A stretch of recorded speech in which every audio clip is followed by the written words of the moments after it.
Hey gang, it's the DL. I'm gonna try to make this short and sweet.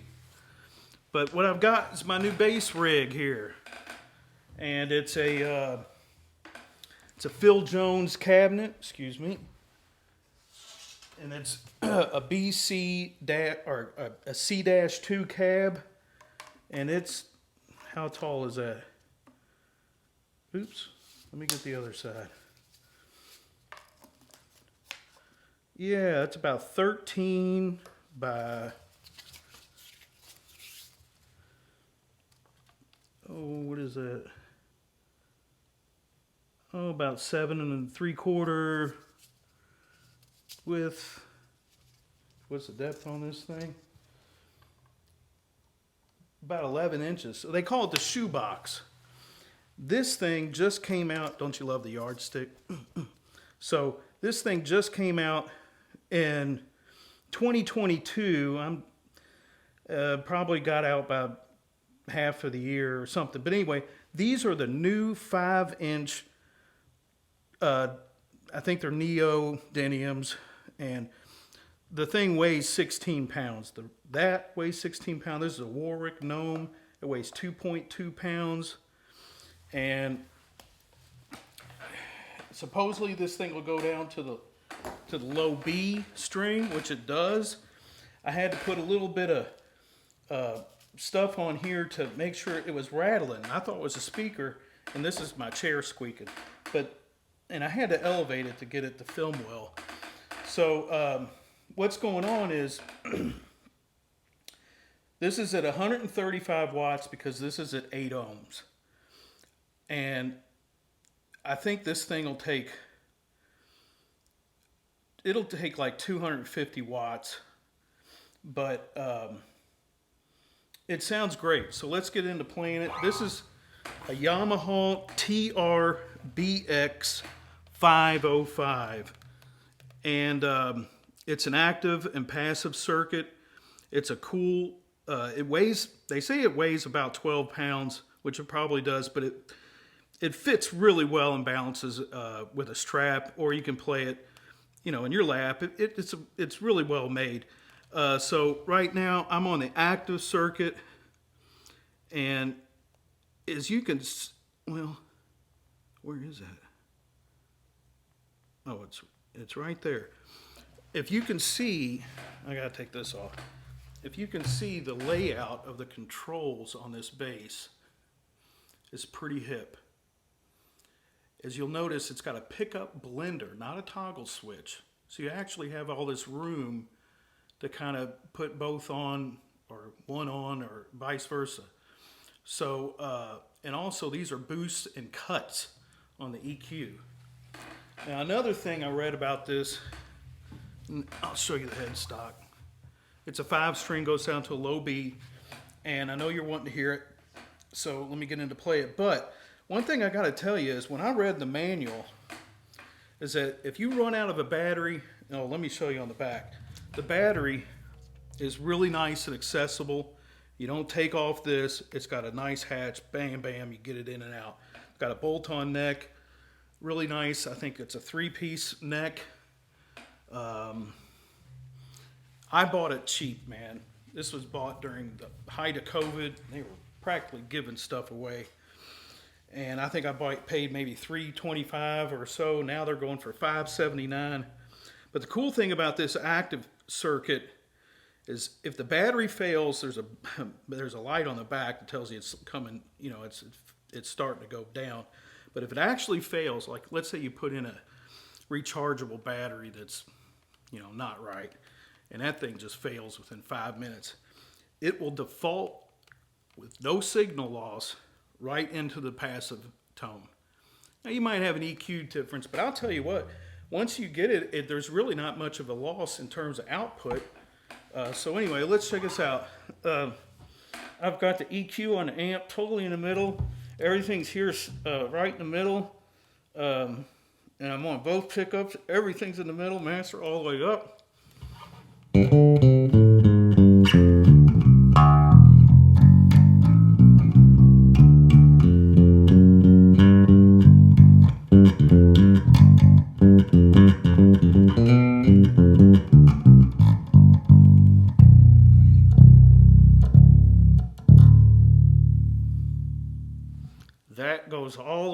to low B, just like they said in the manual. So let me take a little bit of mid-range off of this, get a little bit.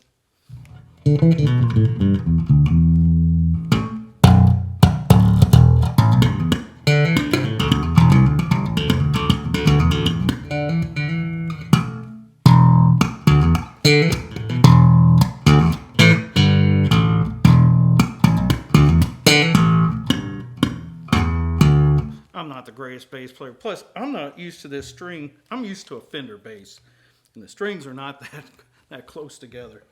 But it's a really... So that's just with a little bit. That's in the... Okay, well, here's the bridge, or the bridge pickup.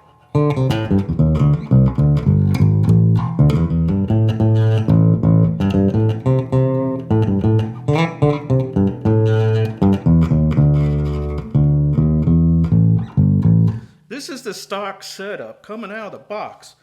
I actually took it to the luthier. He was really cool. Got me in and said, "Hey man, can I stop in just for 10 minutes and let's unwrap this thing and see if it's okay?" So he's like, "Sure." Man, I couldn't do that today. He was too busy. But anyway, he strung it up, or we, tuned it up, checked everything out, checked the intonation. It wasn't bad. I think it's come down a little bit, so it's a little clacky. But then again, I haven't touched this thing in months, so.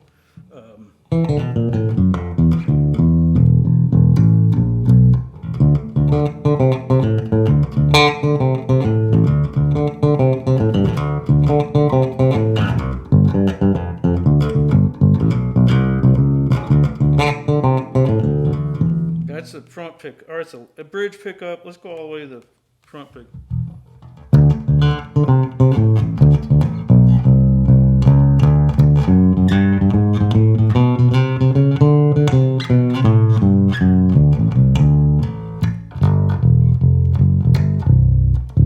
Okay, so that's, there's no doubt, and believe me, this amp can go a lot bigger. I'm going to get into these amps in just a second. So here's the passive.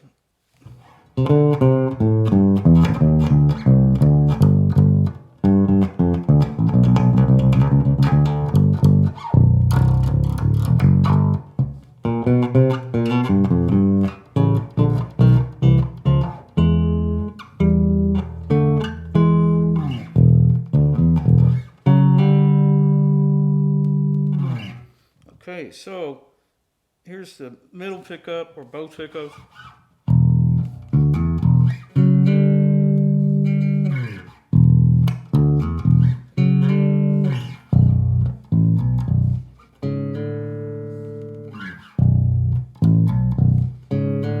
It's kind of weird. Anyway, so there is some output difference. It's really nice bass. I got to tell you, Yamaha is a quality instrument. They make student instruments. They're still good. They're just a really good all-around company.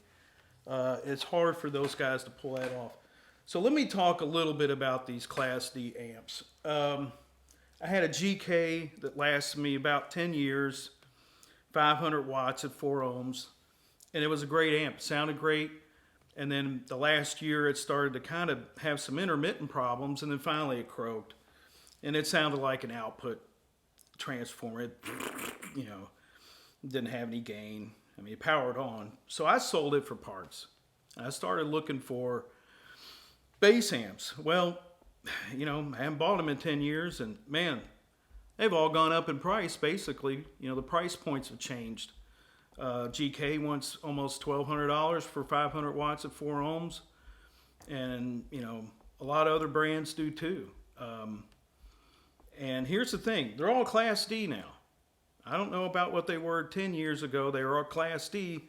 But now we have SMT technology. Stamped, whatever MT means. I don't know. But stamped something technology probably. Which means that the whole board is just like a semiconductor. It's just stamped, and that's it. No soldering. You can't just go, okay, I'm going to take this part off, and you can find out maybe what's bad, but you can't solder it back onto the board. You can't interrupt those leads. They're stamped. So what's that mean? Everything's disposable. Most manufacturers are only giving you three years max, and then you're still paying for some parts, and you send it back to them. I mean, this is 2.2 pounds. It's not like you can't send it to somebody to work on. The problem is whoever's going to work on it, they don't have parts, or they have to buy the whole board.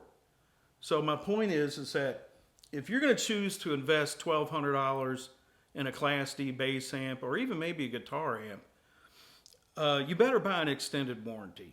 You better protect yourself. Now, I don't know how those extended warranties are going to work, but if you buy it from a good or a good place like Sweetwater, they're going to work with you, and they're going to take care of you, whether they give you the same brand or a different brand, or they're going to prorate you off or discount you off, whatever the difference would be. But, if I could send back my GK and get it fixed for $150, I would, but I can't. They don't want to do it as a manufacturer, and the little guy, he can't guarantee me that he can actually either A, fix it, B, and get the part. So I will tell you this: I'm not having very many issues so far with my Class D guitar amps. I've got Quilter, I've got two Boss Katanas, and they're working pretty well. But these bass amps, they take much more to drive a low end frequency. And I mean, you put a 5-string down on this and whatever, but that's a lot of, but I bought the Warwick brand because they make basses. So if you're in the bass business and you make a bass amp, it better be halfway pretty good. And this thing so far is. I have a GK 212 cabinet. It's great. It weighs 23 pounds. And it's a 212, okay? It's at 4 ohms. I hooked this thing up to it and played with a band about 3 weeks ago or 2 weeks ago. And guess what? I couldn't tell the difference at 200 watts with this than I could with the 500 watts with the GK, with that GK cab. And what's that telling me? That's telling me that these things are output ratedly all over the place. Gnome makes another one where it's a Gnome Pro and it's 240 watts. I mean, do you think I'm really going to be able to tell the difference between those two amps on that 212? I don't know. If I can't hear the difference, it's going to be hard to sell me that difference. And,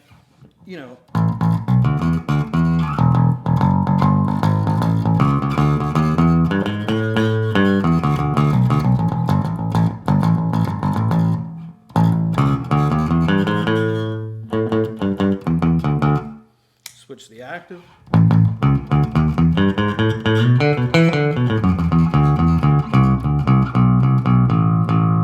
The active really does sound good with this because this is completely flat. There's no, and I got to tell you, they should have put this on the back. That's a headphone jack, and I already tried plugging into it a couple of times, so they should have put that on the back. But as a bass player, we're blessed. But I'm going to tell you another thing, guys. If you're going to be a pro bass player, you better have backup amps. And another thing is, don't buy a combo. Don't buy a combo. Always buy the cab and the separate amp head. That way, amp head goes bad, you just switch out and get another one. Try doing that with your combo, especially if the speaker isn't accessible. And if you do have a combo, make sure that it is accessible. Some of the tube amps are that way. I use my Blues Junior and use my Quilter and have used it before, and it does a great job. I mean, it sounded almost just like the Blues Junior, in my opinion. So look, you got to be careful out there what you're buying.